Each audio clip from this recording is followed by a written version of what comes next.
there are limits on resources, and obviously like I wouldn't like to have to make those choices. But we are a wealthy country in Ireland, and we are a country with some resources, and one would like to think that those resources could be targeted to those most in need at this time.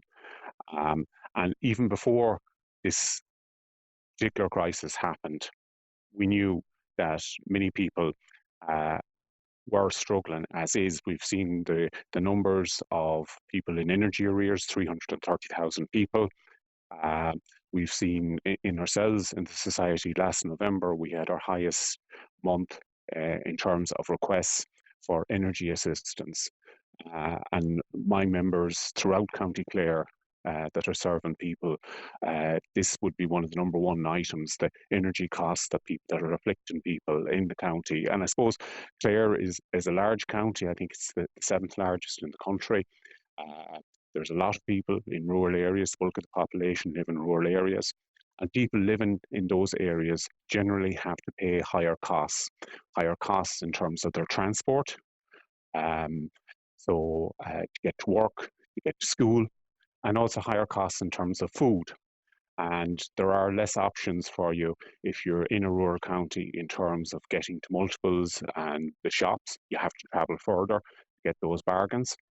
So obviously, we would ask that something would be done to help people. And it isn't, we know that there's, there are the social welfare system. It doesn't provide adequate support. It doesn't meet, in many cases, the minimum essential standard of living, which is a standard uh, calculated on the basis of giving somebody an adequate standard of living, not a luxurious one.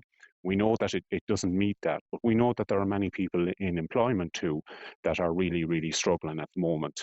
And, you know, the living wage, which has been calculated by a number of groups, of which St Vincent Society of St Vincent De Paul is involved, is 1540 to live for a single person to have an adequate standard of living after going out to work, after paying their transport costs, after paying their accommodation and their fuel costs.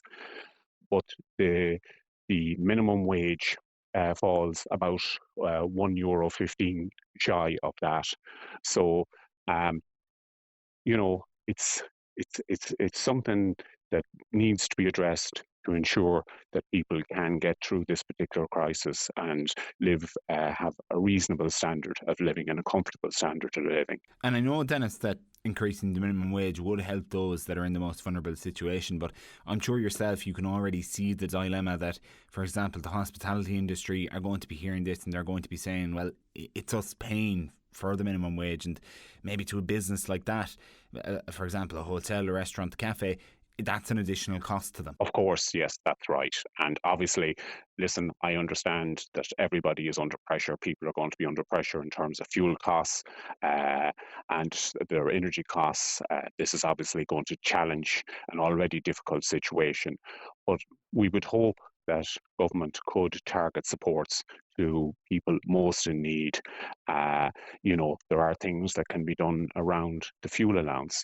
Like, for instance, in the budget, we sought a fuel allowance increase of 9.50 a week, and the fuel allowance increase came in. I think it was around €5, and that fell short. And the effect of that is it means that the fuel allowance uh, hasn't still has the purchasing power of 2020, but we know fuel costs have risen very substantially since then. Um, we know, in fact, the fuel allowance, the increases amount to around 140, but the increase in energy costs, and this was before the latest round of costs, amounts to 320 for people. We also sought support around people with disability and extra payment, people living on their own, because obviously on your own, it's harder to heat the home as opposed to a multiple family, a multiple people situation. Um, So there are things that government can do. There are things in terms of energy tariffs, maybe having a social tariff for people most in need and experiencing difficulty on their electricity bills, that would ensure that they get a cheap rate or a cheaper rate than they are paying.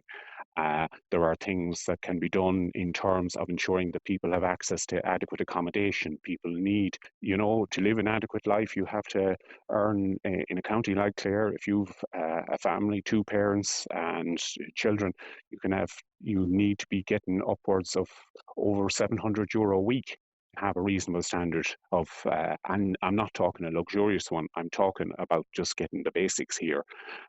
You have to have that kind of an income to address that. So something has to be done for people like that.